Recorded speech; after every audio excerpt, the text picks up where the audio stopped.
Alright, so I got tired of like doing Minecraft PvP, so I guess you guys can watch me just do some random shit with and practicing for Bed Wars like the good old days. So I guess fuck it, let's talk about Mission Impossible. So I think I don't remember when the last time I saw the movie was. I think it was like maybe 2 years. I don't fucking remember when the one before the latest one came out. But like yeah, I saw that originally. I was not like someone who kept up with everything, but I saw like the movie that was supposed to be the final, I think the final film that like encompasses everything and then just like is a final send off to the character and the series as a whole.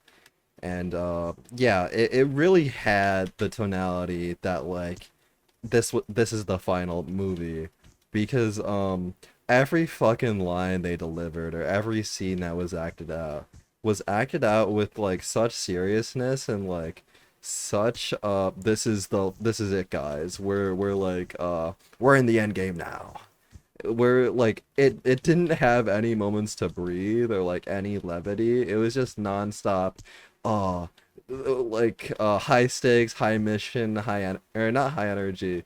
Just like even the smallest of moments like had weight to them for some reason. And it's like characters died, people were like on the brink of death. There was like death defying stunts and like don't get me wrong, it was like a good movie by all standards. I think by my standards as well. It was just really funny how just like how seriously it took itself at times.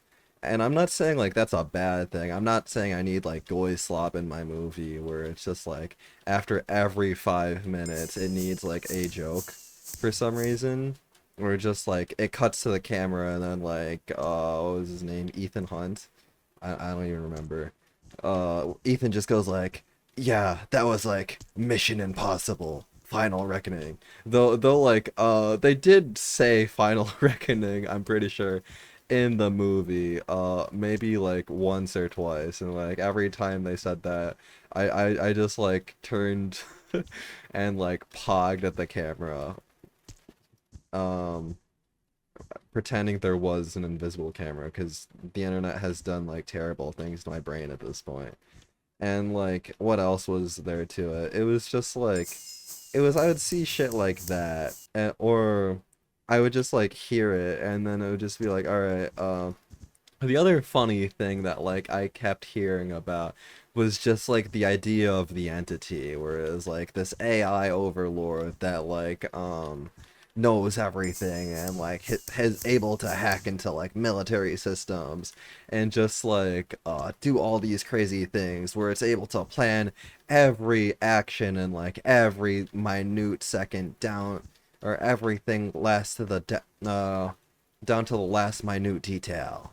And I'm sitting here just like using ChatGPT for an assignment, and it just like fucks up hard half the time, or it just like it can't even handle some of the most basic shit sometimes, and it'll, like spit out some code that like does not work at all or in the slightest. And then like I'm supposed to take um or just like I tell it like one thing in like one conversation and then just like ask it, hey, can you just like remember this and like store it to your memory so that way I can like talk about it here.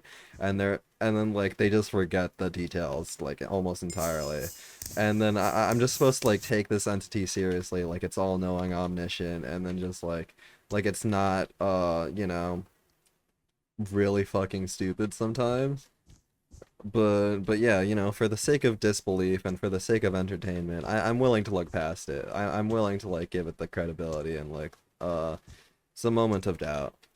But yeah, it was like shit like that that like kind of, I mean, drew me out of it a little bit. But it was like that being said, it was like an enjoyable movie. I really liked it. It was fun. Like yeah, it took itself a bit too seriously at times, but like, at least they stuck with one tone and like they were consistent. It was better than most movies where like they aren't able to like do it at all.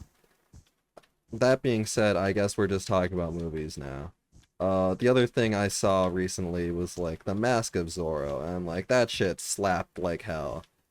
I don't even remember if that's the right name, but like I saw both Zorro movies with like Antonio Banderas, and just like the reason why was because I just saw movie clips of like this dude getting his ass beaten by like this older man, and then I was just like, okay, that sounds weird out of context. It makes sense, and he's getting trained by like the old Zorro. New Zorro is getting trained by like old Zorro, and then I was just like, wait, shit, this is actually really cool. And then it was just like it kept going, and then like it kept getting better in my head. We also watched this shit in like 1.25 speed because it was like 12 at night, and yeah, I think we wanted to like, or the my friends who like wanted who were like watching the movie at wanted to like go to bed at a reasonable time. So yeah, we watched it in like two times speed, 1.25. Or like we didn't watch it at the normal pace of the movie. And like yeah, it definitely felt roughly more drawn out than usual. So it was just funny to see some of the moments too. But in some ways that movie also made me like more violently Hispanic. I don't know. It was just like seeing aspects of I guess my culture. I don't even know if it is Hispanic culture or if it's just like Spain or shit. But like I think the movie was set in California before when like I don't okay. I arguably do not know enough about history to like be saying shit. This is where I'm proven to be a dumbass. I think Mexico was had like some roots in California a long time ago. If I'm wrong, feel free to just laugh at me. This is like nothing new. I'm kind of stupid when it comes to like, one, geography, two, history, because it's just not something I care about enough to actually like know. But it was just like really cool seeing like, cause that guy felt like Hispanic Batman, or like I think the common joke that people know me as is just like, oh yeah, he really loves Spider-Man, huh?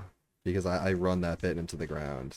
I no longer can make that joke, but like people will walk up to me, or just like I ask people like what their overall thoughts of me are, and they're just like, yeah, I just remember you as Spider-Man. And just like, okay, that's cool.